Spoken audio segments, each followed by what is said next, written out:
federal government has officially recognised koalas as an endangered species in New South Wales, Queensland and the ACT. It's a decade since the native marsupial was first listed as vulnerable in the same jurisdictions. And endangered listings means that a species is at high risk of extinction in the short term. The Environment Minister says disease is a serious concern. This uplisting, if you like, to endangered for 3 states, Queensland, New South Wales and the ACT, mean that we can give more priority focus to its conservation. We do have concerns, and disease is definitely one of them. If you're thinking of 50% of your population with chlamydia, the work that we're doing in coming up with vaccines and treatment is vital for its future. Bushfires are also affecting the population. It's estimated up to 1/3 of koalas in New South Wales perished in the 2019-2020 Black Summer bushfires. While an endangered listing doesn't create any extra protections for the species, it's understood the Environment Department is developing a recovery plan. For more on this, we're joined live now by Freya from the Australian Conservation Foundation. Freya, thank you for your time. Koalas are now officially recognised as endangered. This means koalas will be given greater priority. How will this help protect them? Well, Gab, I'd argue that the koala should have been given greater priority 10 years ago when they were listed as vulnerable.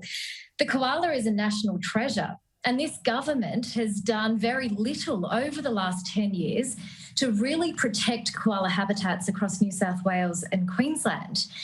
New research by the Australian Conservation Foundation Investigations Unit has revealed the federal government has approved projects which has cleared more than 25,000 hectares of known koala habitat. Now, this listing to endangered is just bad news for the koala. We're all coming to terms with it, really. It's a really sad day for a national icon. Is the government to blame here? The government's got a lot to do with this, both state across New South Wales and Queensland, but also the federal government. As I just mentioned, over the last 10 years, this government has knowingly approved projects which has cleared koala habitat. This federal government has one of the worst track records on climate change in the world. The Black Summer bushfire disaster was one of the most horrible things for koalas. If that wasn't motivation in itself for this federal government to do more on climate change, I don't know what is. So we just heard Minister Ley talk about some things she's doing for the koala.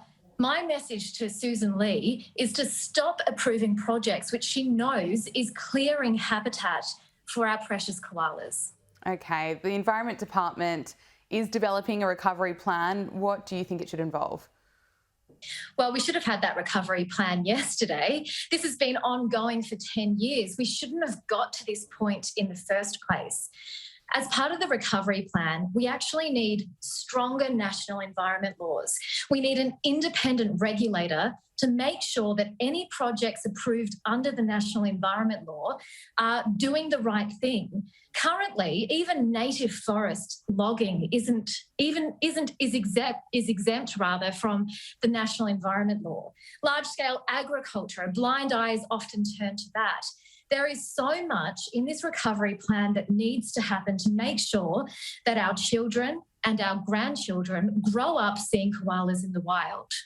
What about targets? Should the government be setting targets for population growth?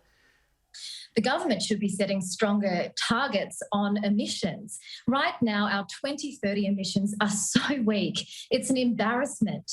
I mean, people fly from all over the world to Australia to see the koala. If we're talking targets, we should be talking emission targets. And this federal government's 2030 emissions targets are weak, and it is doing the complete opposite to helping the koala. If we want to do something for the koalas right now, we should be lifting our ambition on climate change. Government action aside, what can individuals do to support koalas? There's so much already underway. ACF has 40 community groups. Many of them are working on trying to protect koala habitat in their patch. So if anyone's really concerned right now about koalas in their backyard, I would urge them to join a local group, because grassroots activism really works and it's really important. Just yesterday I was speaking to a group up in Port Macquarie. They're doing some great things up there, especially in these bushfire affected zones. They can be writing to their MP, they can be planting trees, they can be doing so much on the ground if they are concerned. And I just have to say, the Australian public, they care so deeply about the state of the koala, and it should be sending a really strong message to the government. A switched on government would know that the Australian public wants koala populations in the wild protected. Freya Cole, appreciate your time this afternoon.